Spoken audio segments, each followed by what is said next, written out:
The demons flee as I stand on stage. The demons flee.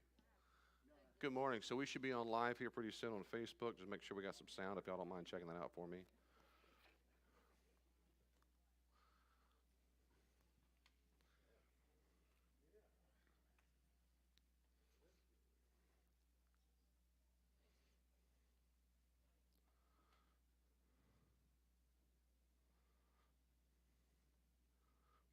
Boom, boom, boom.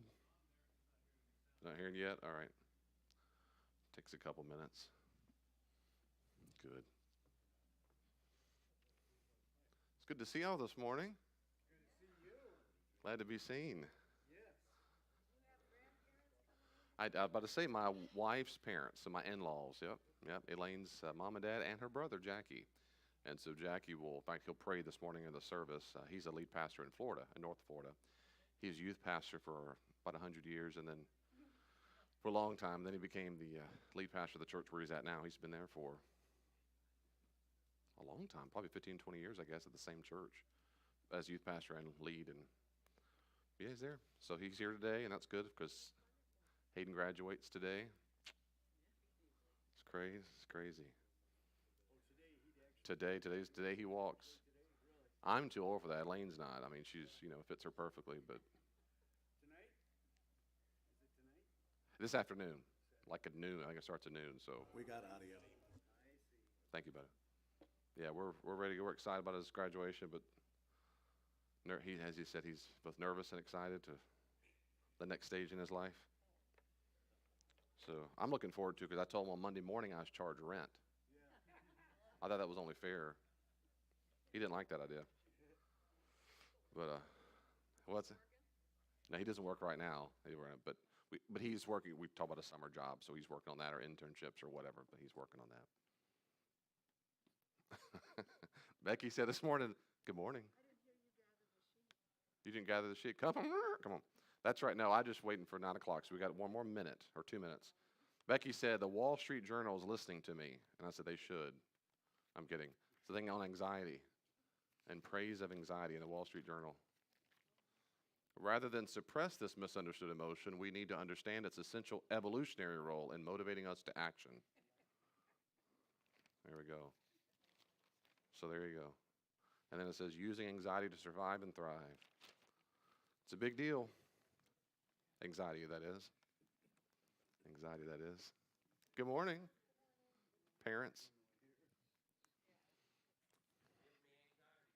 Giving you anxiety just looking at you.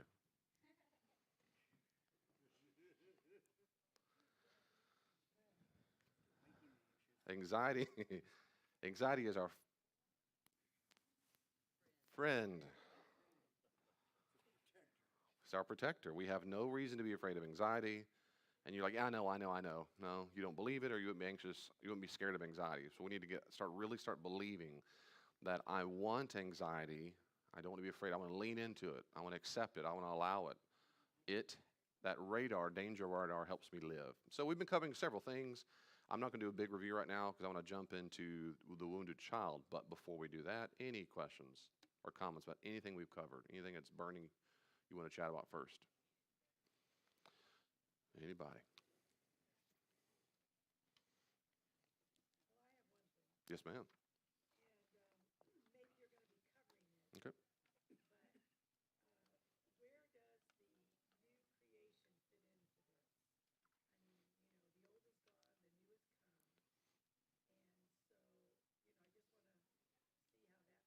Mm-hmm.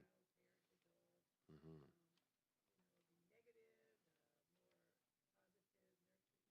Right.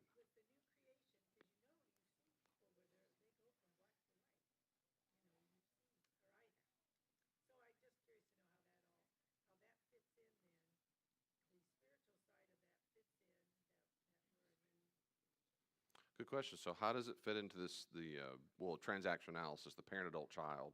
How does that fit into what Paul said in 2 Corinthians 5:17, that we are a new creation? That's right, katesis, creation, not creature, creation. And what up, Jackie? Jackie came all the way from Florida for this study. I'm glad he's here. And that's my brother-in-law. I'll introduce him later on, too. Speaking of wounded children, I'm kidding. Speaking of critical parents, I'm kidding. I'm just kidding. So, how does a new creation fit into this? That's a good question. I don't think it's talking about the same kind of thing.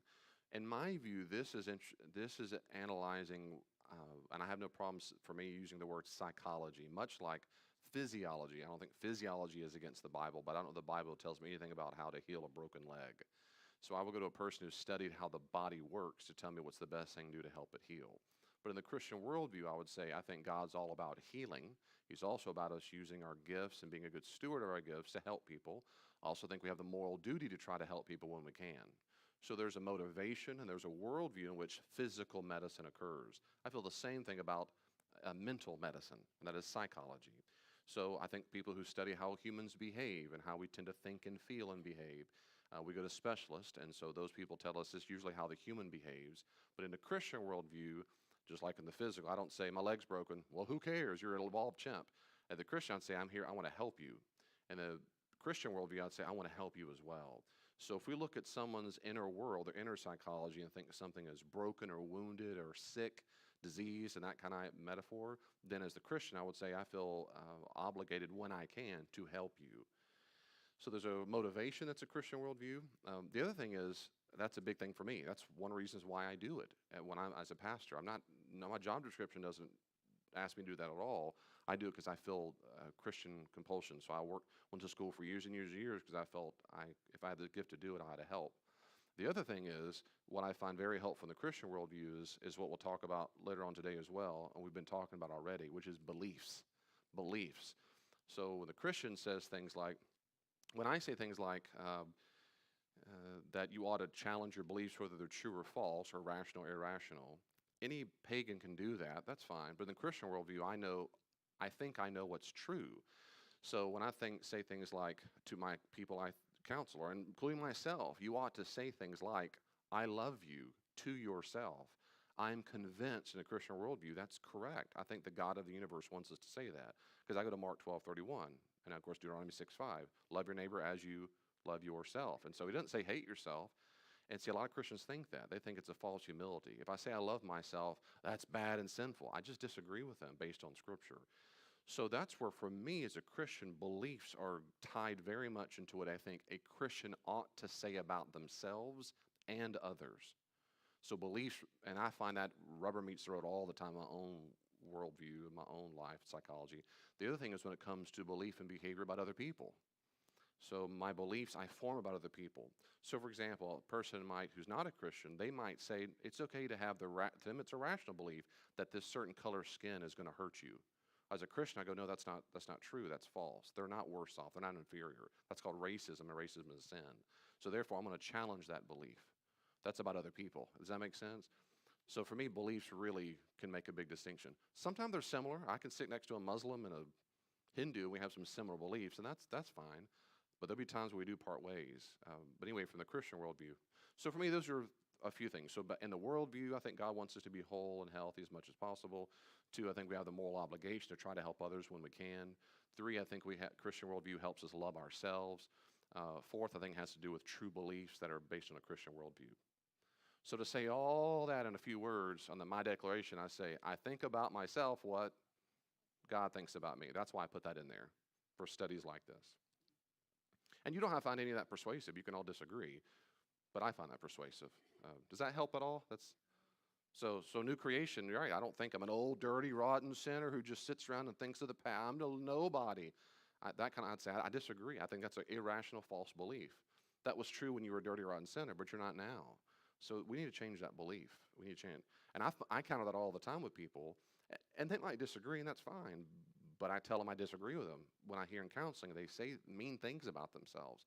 I feel like I tell them I'm the false belief police, and I can't let you judge yourself like this. Have you read Romans 8:1? Therefore, there is no what? Condemnation for those in Christ. So stop doing that. Stop. Oh, you don't know. Okay. I just disagree with you. I think Jesus, I think Paul, I think everybody would disagree with that belief. So for me, that's why that's a new creation. You got to live in the new. And 2, I'll start preaching. I know, Jack, you get over it, David. But come on, thank you. And that is, I'm sick and tired of churches living in the past. They live in the Old Testament. They live in the Old Testament. They live as if every day they got to offer a brand new sacrifice. They treat these places like they're sacred, like this is a temple, like we have to reoffer the sacrifice every single time we fail. We have to go get rebaptized every single time. And Spirit, come on down. That's Old Testament all day long. That's not New Testament. I'm a dirty, rotten sinner just saved by God. That's not who you are anymore. Have you read the New Testament? You're not that anymore. No, you're not. You're a new creation. You are his righteousness in Christ. 2 Corinthians 5:21. You are his, So I think it affects our beliefs very much. I think we ought to live like that. David, you think we don't sin? Of course we do sometimes, but you shouldn't. But that's not who I am anymore. It's not who I am. And that's why I fundamentally, little footnote for you recovering alcoholics, I fundamentally disagree with people saying, I'm an alcoholic. Really? Yeah, I've been sober for 28 years. Then you're not an alcoholic. That's not who you are anymore. I mean, do you understand that? Yeah, I am. No, I fundamentally disagree with that. You are what you do repeatedly. That's not who you are anymore. Is it temptation? Sure, I don't know. You can't talk. No, literally, his voice is gone. Go ahead, brother. I'm going to move on. Go ahead. See, I'm not kidding.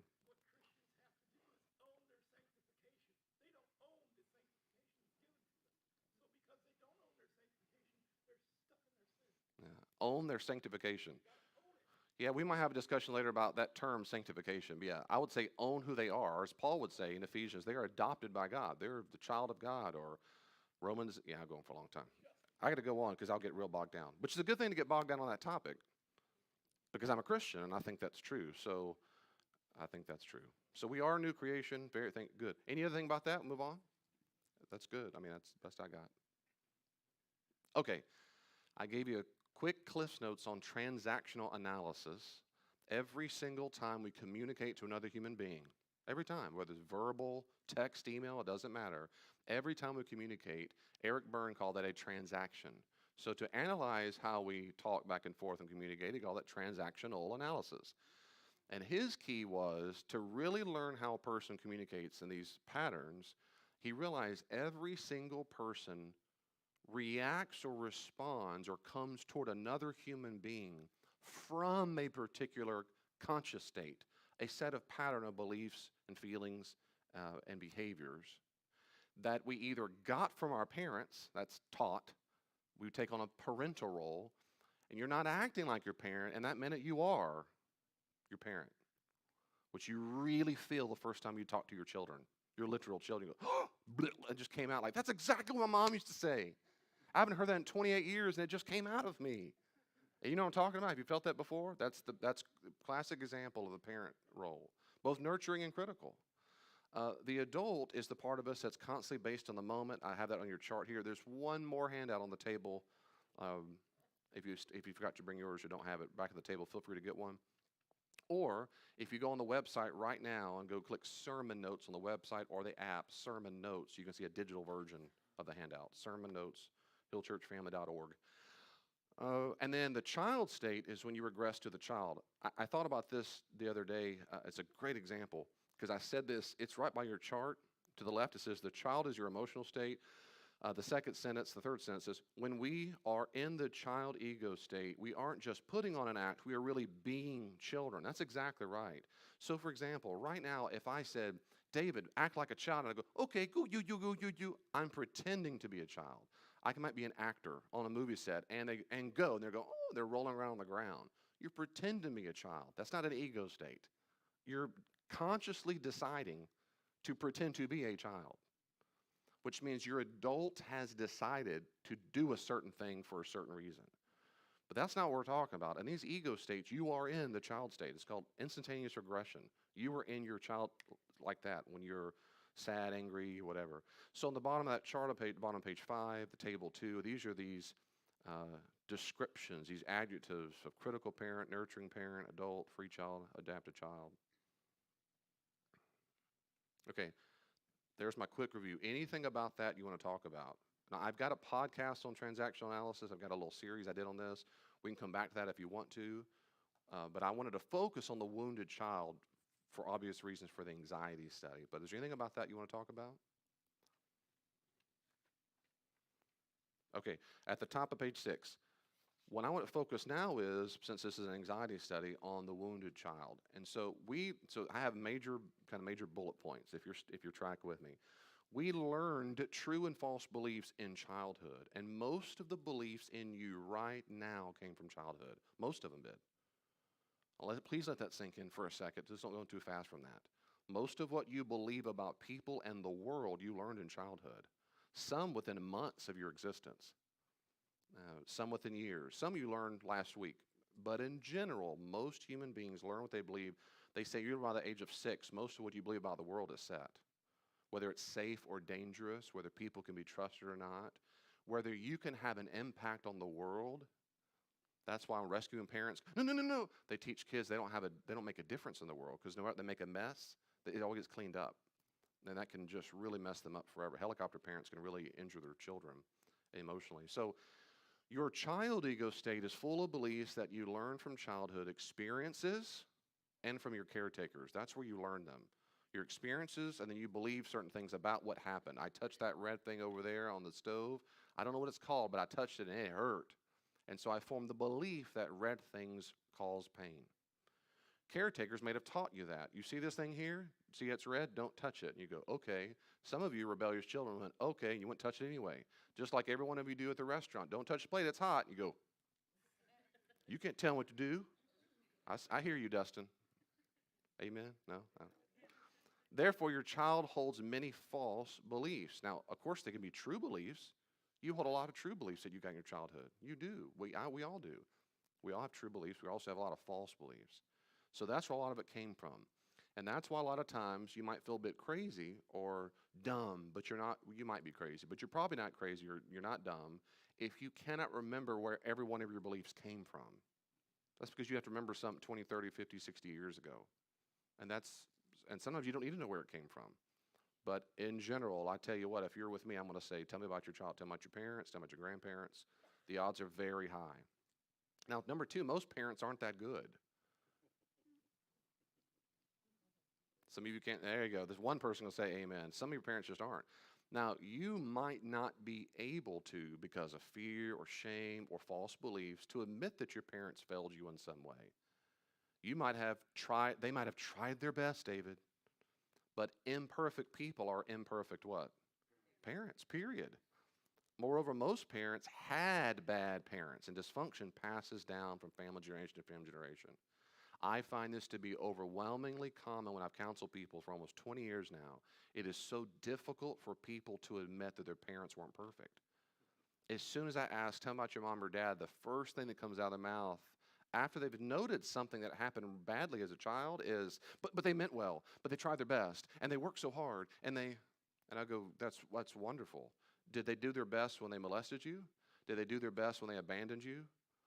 Well, no, but at the time, they tried their, like it's almost impossible, and that's because they spent all their life with a belief that they have to defend their parents' honor. And typically it's because children cannot. If you want to know why, you didn't ask me, but it's because actual children, don't have much at all. They don't have the emotional tools to deal with disappointment with their parents. Because, and I'll talk about this a lot more here in just a second, children have dependency needs on their parents. So children instinctively, think like cats look around when they hear something, or a dog. Deep instinctive in us is that we need a caretaker, a parent, to help us survive. And if they're wrong, we're in danger and we could die. So by our default stance, if I had a click, is our parents are right. They're right. One of my best guy friends for years, his parents grew mushrooms in their closet, drugs. And so I thought that was normal. They would leave him for days on end in their house. And so to this day, he's scared when he travels long distances by himself. He's a grown man. He's an intelligent, capable man with a good family.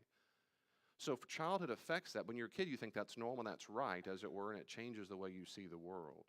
But most parents simply aren't that good.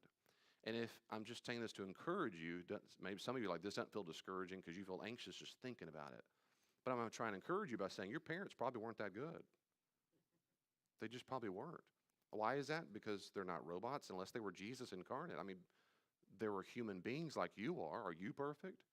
Besides I won't give jokes, but no one is that I know of. I know I'm not, and so there we go. Well, they meant well. They could have meant well and still failed you miserably. Well, they tried the best they could. First off, that's false. No human being tries the best they can all the time. That's demonstrably false. No human being tries the best they can all the time. No one does. Jesus did, and he did it. You don't, and I don't, and your parents didn't.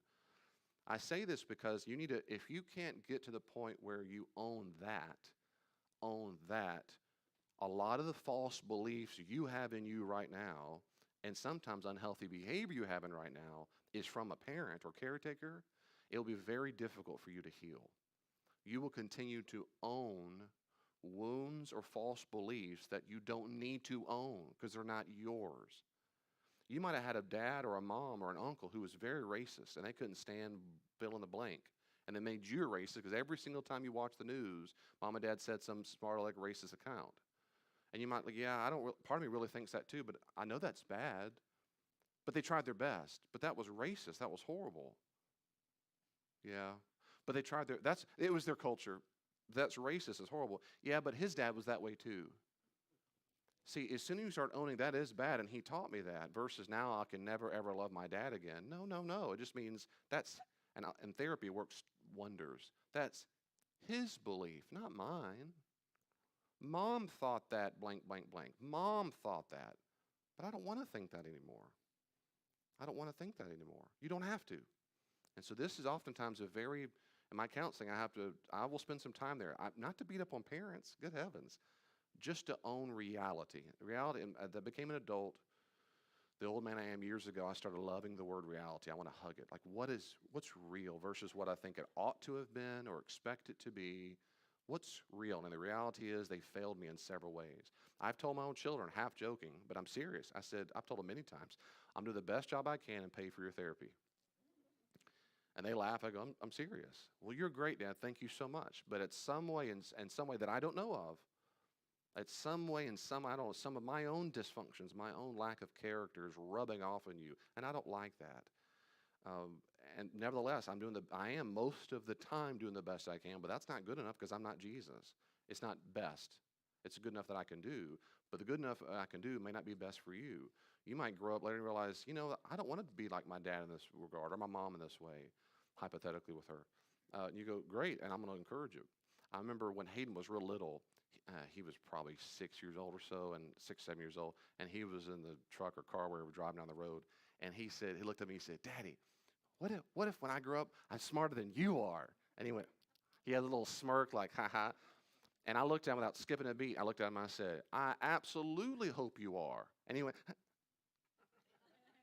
he was really baffled by that. And I looked at him and I said, I'm serious. He kind of looked, he'd still look baffled. I said, son, I hope you're better than me in every single way. Every way. And it didn't compute. I know because a 6-year-old, why? Because his dad can walk on water and knows everything, he's omniscient, which is, I know is true, but I'm kidding. I know that's false, but I know from his perspective he thinks that. But that's my point. I'm trying my best to say, no, no. I want you to be better in all the way because I know parents, they're not that good. And some are really bad. Some are really bad parents. Some of you had really bad parenting. Some of your caretakers were horrible. Okay, let me say this, and I meant to add this to the handout, and it's not on yours. So this should have been point number 3. But I'm going to come back to this a little bit, but this should be point number 3. Because it's under the parents aren't that good. And it's this. What you and I are supposed to learn from our childhood is how to, I'm convinced of this, John Townsend's right. We're supposed to be in childhood, learn how to develop character. I would add Christian character to deal with reality. So that is to say, what parenting is supposed to be, and this is my whole parenting philosophy. Parenting is supposed to be a part-time job, temporary job, and it's temporary, where I train my children to develop Christian character to deal with reality. I want them to have the emotional and mental and spiritual and physical intelligence to deal with the reality that's going to face them when they're not under my constant care. I'm supposed to develop character in them. And so what's supposed to happen is, as they literally grow up, as they mature and their body gets bigger and older, I slowly let go of my moral obligations to come to their rescue and give them their needs met. I'm absolutely come to it when they're babies. They're just helpless. It's funny, scientists will tell you that human babies are the most advanced and helpless infants of any mammal on the planet. And it's true. Of course, they're far, far, far superior than every other mammal that ever gets born, but they don't hop out running around like a giraffe or some or calf or whatever. So they're pure need. Everything about a baby's need. They'll die on it. They have to be hugged and held. But as he or she grows up, and I feel as a parent, as a Christian parent, I have been more obligated to help meet those needs. As Hayden grows up, as he grew up, I took my hand off, as it were, more and more. You go find the food in the cupboard. You learn how to turn the microphone on. I can teach you how to do the microwave or the oven or the whatever it might be. Um, you learn how to start putting that on your schedule to do your own homework. You learn how to keep the schedule. And as it goes up, now it's time to get a job. But Daddy, I'm only 7. I'll say, get over it. Life is. I'm kidding. So he gets older. As soon as Elaine's like, no, he's too young. No, as soon as he can work. Not just because I did that. I started working when I was 14 in Mississippi. But I said, just a little bit. We're easing him into it. That's just responsibility and working for someone else. And so he did, little by little. He worked at restaurants, and first he did a busboy cleaning up tables, and he up. So he learned how in the workplace, and then now he's had 3 or 4 or 5 jobs in the last. He's 17 years old, and so more and more I can teach him. But what happens is this was supposed to happen. The older he gets, the more I have switched from his literal parent, and he's the literal child, to adult to adult. I'm supposed to switch. That seesaw's supposed to come like this. And then I become an advisor. I'm a wise friend who wants to help him when he wants it. And that's it. Does that mean I disown? No, I'm still his literal biological father. But in the ego states, I do not come at him as my child anymore, as he matures, as he grows up. Same thing with Julia. I'm not, when he gets older and older, I'll start seeing him. He's a man now. And so what do men talk to the men? I don't see Brandon coming, he's my little baby boy. He's not. Brandon is not my child, and I'm not his child. And I don't ever, ever, ever treat Brandon like that, because he's not. I'm going to do the same thing with Hayden. The older he's almost there, but he's getting more and more an adult. And that's hard for parents. Some never get over it because they never stop gripping. They never stop seeing, that's still my baby. She's 54. She's still my baby. And I can tell you think that because of the way you treat her. And that's why she don't really like you. That's why she's very anxious when you come over for Thanksgiving, because she knows you'll never make you happy. And you're going to point out everything you don't like about the meal, or how it's dusty, or you hadn't vacuumed, or how you're failing your children. You never stop being that parent, or literal parent, or critical parent in her life. And that's why she don't relate to you. That's why he doesn't call you much. Do you know that's why he doesn't call you? Because you nag him all the time. And he's too old for that. He was told as soon as he graduated, he's over that. So the problem is now he just doesn't listen. Yeah, you don't understand. Your role has drastically changed. Then what happens is, and I've met many, many adults this way, and then what happens is they feel such panic on the inside because that role and dynamic has changed, and deep inside they're like, and who am I now?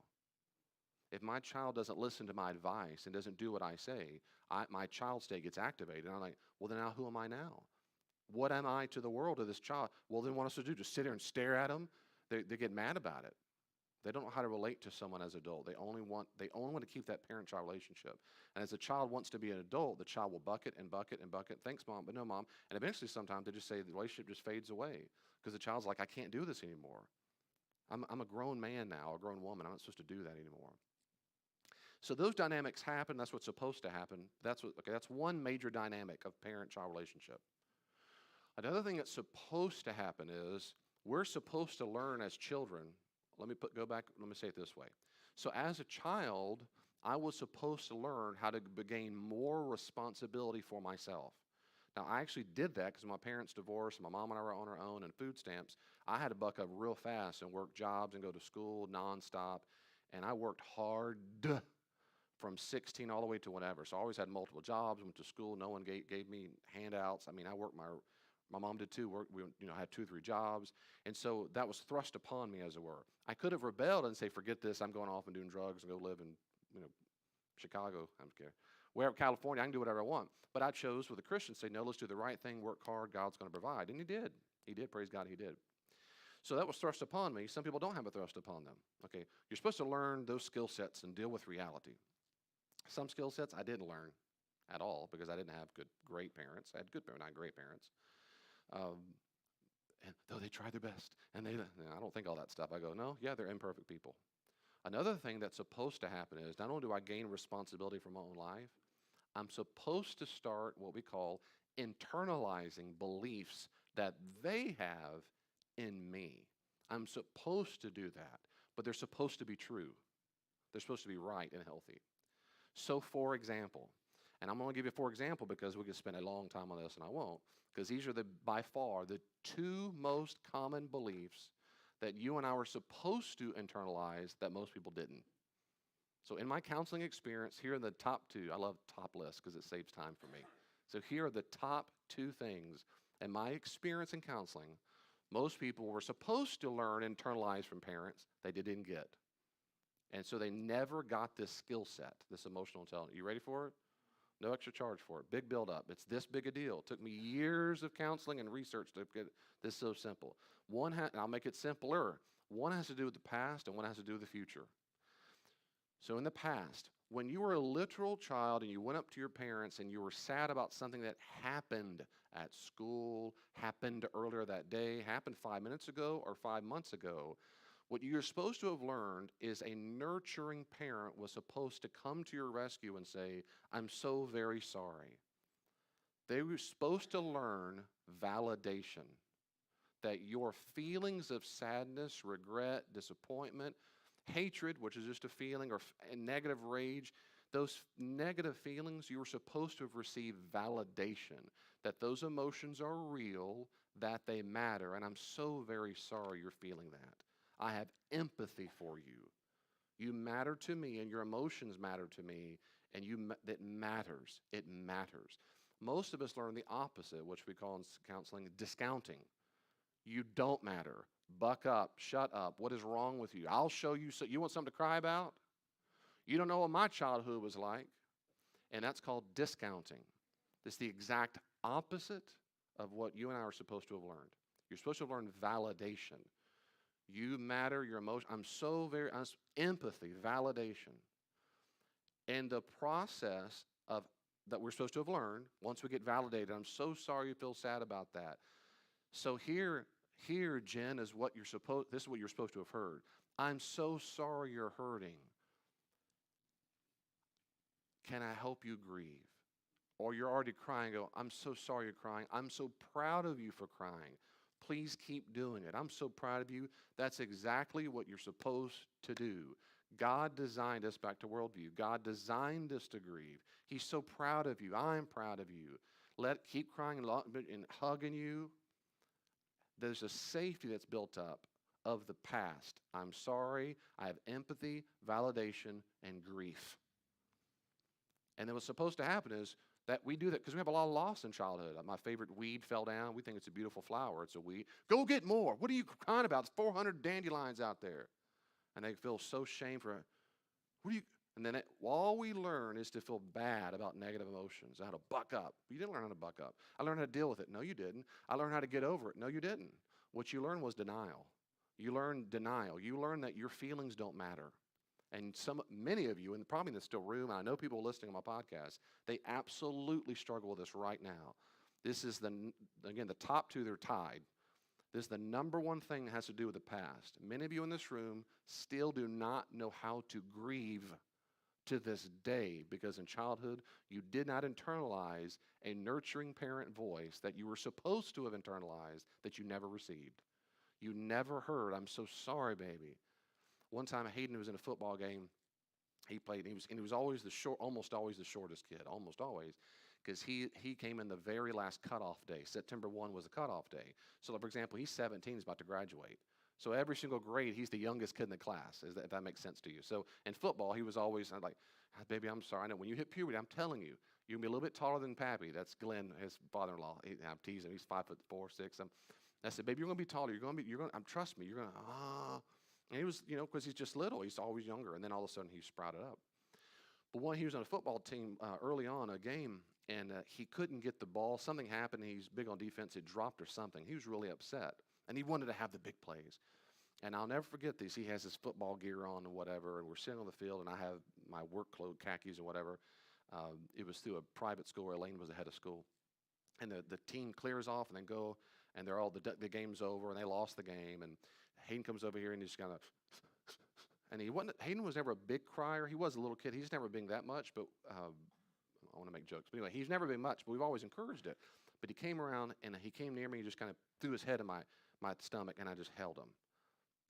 And I said, "Don't cry. Everyone's looking at you." I didn't say that. I said, just joking, loser. I think I got him on my knee or held him, and I told him, I said, "Baby," now this isn't a story about how awesome David is. I'm saying this is what's supposed to have happened. I'm proud of this moment. And I had many moments like this. I gave him a hug, and he just put his head, and he was crying. I kept saying, "It's okay to cry. I'm so proud of you. I'm so glad you're crying now. It's okay to be sad. It's okay to be sad." And he cried, and I patted him. I said, "I love you. I'm proud of you. You're my son. I love you so very much. I'm sorry you're sad. It's okay to be sad." And I repeated it on a loop until he finally dried up. And I thought, I don't care. I'm about 3 hours. I don't give a rip. We're going to stay right here until his crying's done.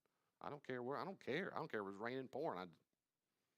Because I know in the moment, I need him to internalize this moment for himself forever.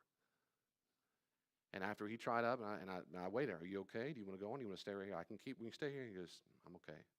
And we walked on. And every single time every time Julia starts crying, I said, "Baby, I don't just," anyway, I do the same process. "I'm so very sorry you're sad. I don't care what it is they're sad about. Tell me about it." And if I hear one word about how they starts, "I know this is silly," or whatever, they don't do that much because I fussed at them so much. Stop saying that. Stop judging yourself. Quit. And so that they stop early on. Every once in a while, but see, they learn that's learned behavior from other people at school. Every single time, some of y'all, as soon as you start crying, "I'm sorry." What are you sorry about for being sad? Because you believe you should be sorry, because you should be ashamed of yourself for being sad, because you learned that from a parent. And that's false nonsense. It's so unhealthy. And by the way, it's unchristian. I leave that one for last because many of you struggle with constant shame and guilt. "I know I shouldn't." But all I'm saying is God He doesn't want us to feel guilty about that. He just doesn't want us to. You're supposed to have internalized how to have validation from sadness and grieve. So, David, now am I just screwed for life? No, you're not. You can learn those skill sets right now. It's called reparent yourself.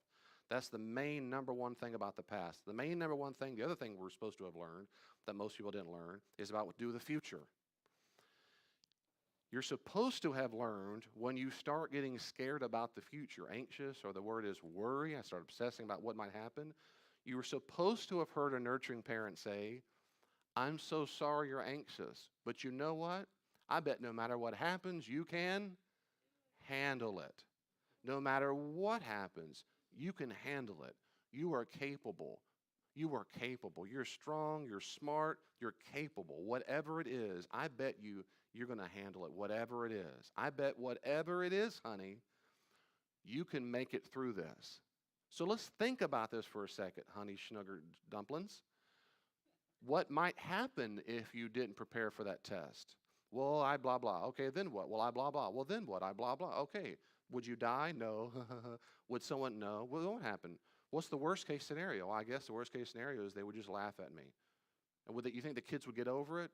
"Yeah." "Would they ever see something else they'd laugh at in someone else?" "Yeah." "Then what would happen?" "Nothing."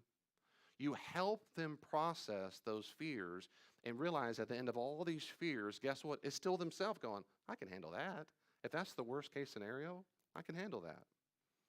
Most people I've ever met never learned the skill set how to validate feelings about the future and the nurturing parent voice belief that says, "I can handle it."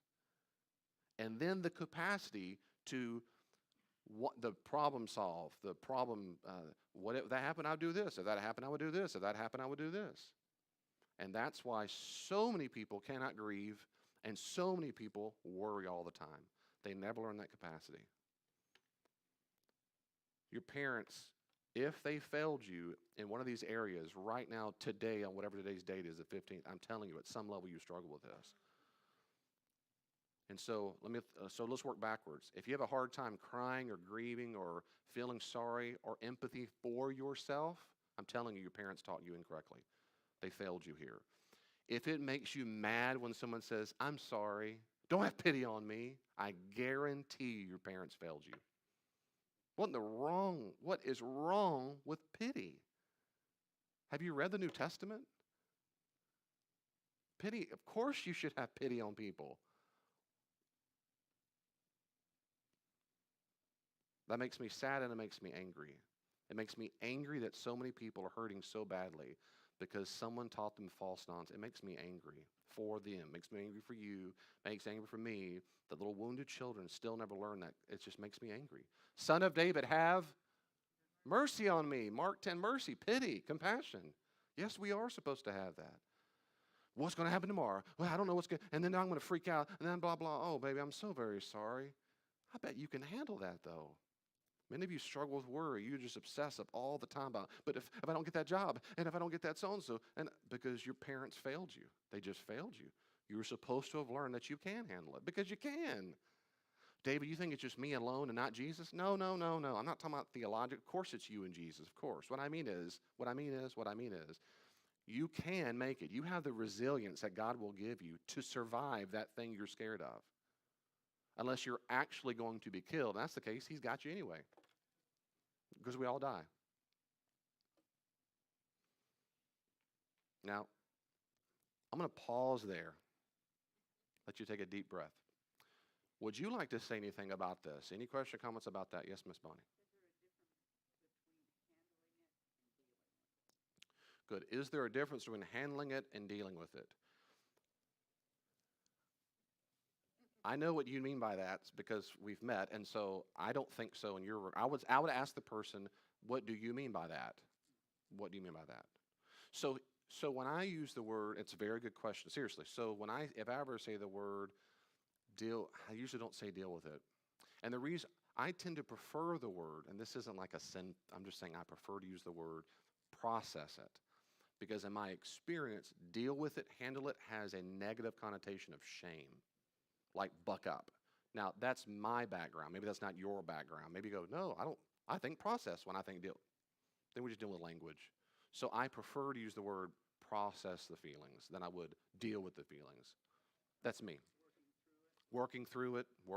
That's why I think the process, working through it. So if that's what you mean by that, then the answer is, yeah, they mean the same thing. So just deal with it because you can't change it. Yeah.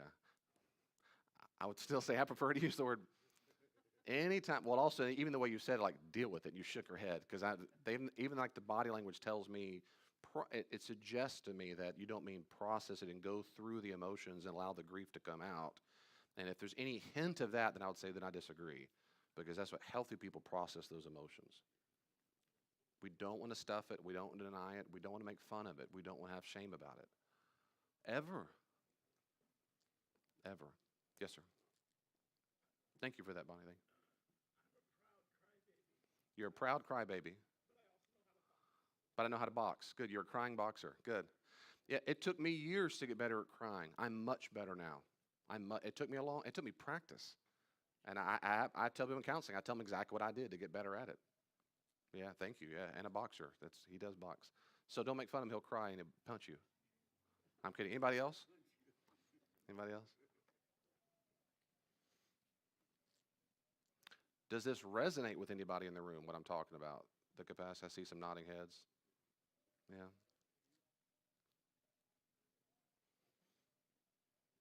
I usually hear this too. So David, the goal is just to beat up on my parents? No. Frankly, I care, but I don't care about your parents. Your parents aren't here in the room of counseling. This isn't for your parents, this is for you. I'm showing you a mirror of reality. In reality, your parents failed you here. You were supposed to have learned that. Well, now what do? Well, you learn how to do it now. I can teach you now how to learn things you were supposed to learn in childhood. That's good news. That's really good news. We can learn it now. But I'm not 6 anymore. Isn't that amazing? You're not 6. You might be 66, and you can still learn it. It just feels so unnatural. I agree. Doesn't feel right. I agree. I don't really believe that yet. I agree. Yep, that's right. It's going to take some practice. You've been believing something false all of your life, probably. You didn't get here overnight. But you can disabuse yourself. You can change it. Yes, sir, Carl.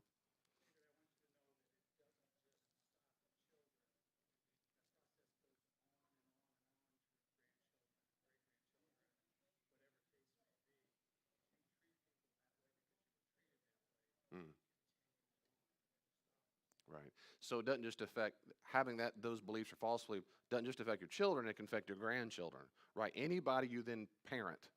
That's right. Absolutely right. That's right, brother.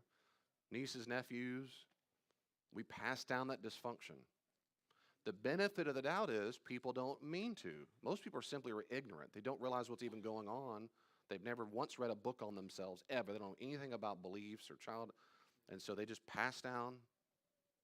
That's right. It can affect anybody. Yeah, James.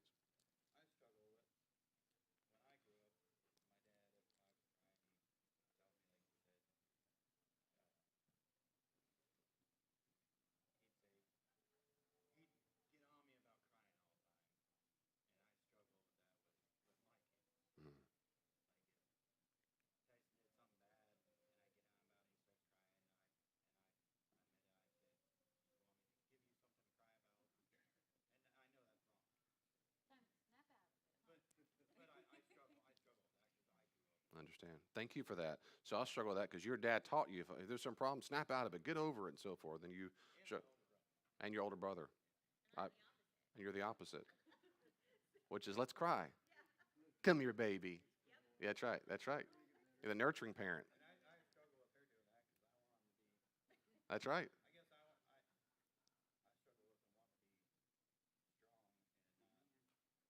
Yeah. Thank you. So I struggle with that, her being a nurturing parent, because I want them to be strong.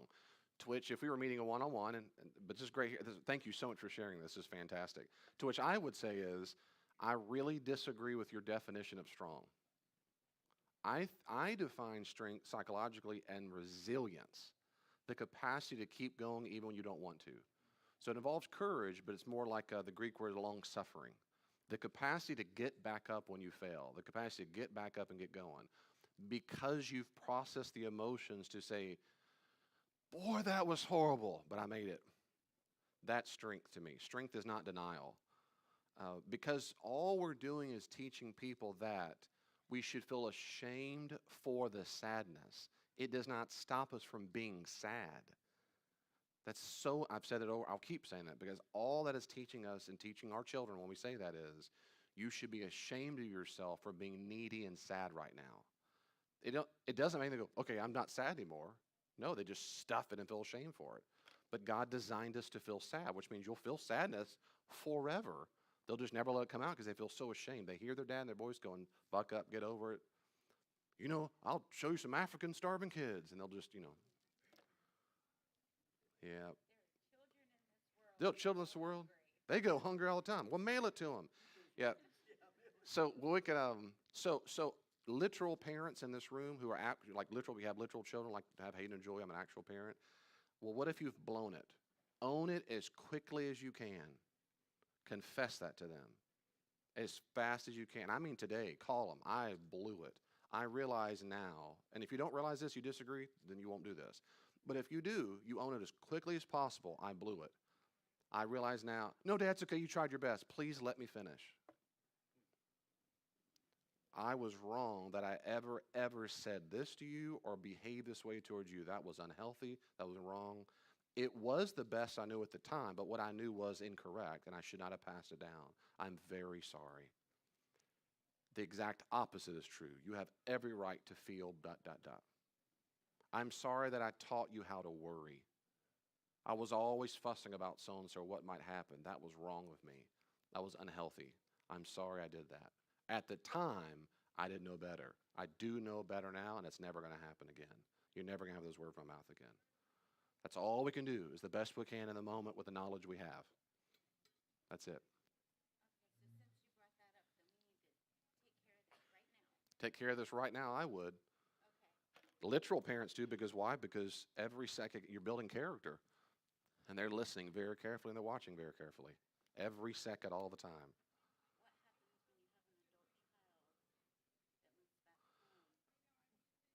When there's an adult child. Yeah.